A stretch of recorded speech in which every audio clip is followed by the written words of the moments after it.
Hi friends, నమస్తే. Welcome to Jai Kisan machinery. Friends, ఈరోజు మనం చీపురుపల్లి మండలంలో పెద్దనాటిపల్లి అనే గ్రామంలో 640 single mini rice mill DSA delivery అవ్వడం జరిగింది.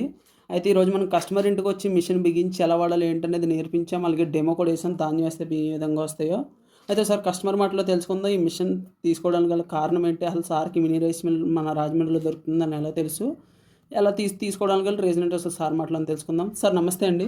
చెప్పండి సార్. సార్ మీ పేరండి? నాగేశ్వరరావు అండి. నాగేశ్వరరావు గారు. ఇది ఏ ఊరు సార్? పెద్దనాటిపల్లి అండి. సార్ మీరు ఈ మినీ రైస్ మిల్ తీసుకున్నారు కదా, 3-in-1 రైస్ మిల్లు, ధాన్యం వేస్తే శుభ్రం చేసి పాలిష్ బియ్యం గాడి బియ్యంలో వచ్చి నూకలు శుభ్రం చేసే మిషను. ఈ మిషన్ తీసుకోవడానికి గల కారణం ఏంటి సార్? మా చుట్టుపక్కల ఏరియాలో సింగిల్ మెషిన్ లేవండి. ఓకే అండి. మేము ఇక్కడి నుంచి పట్టుకెళ్ళి పక్క ఊళ్ళో అక్కడ ఆడించుకోవాలి. ఓకే మా అండి. దగ్గర ఆల్రెడీ పిన్ మిల్లులు ఉన్నాయి. ఓకే అండి. పిన్ మిల్లు ఉంటే దాని మీద పెట్టాలని యూట్యూబ్ ద్వారా జాయ్ కిషన్ మెషిన్ చూసి ఓకే అండి. ఫోన్ చేసి వెళ్ళడం జరిగింది.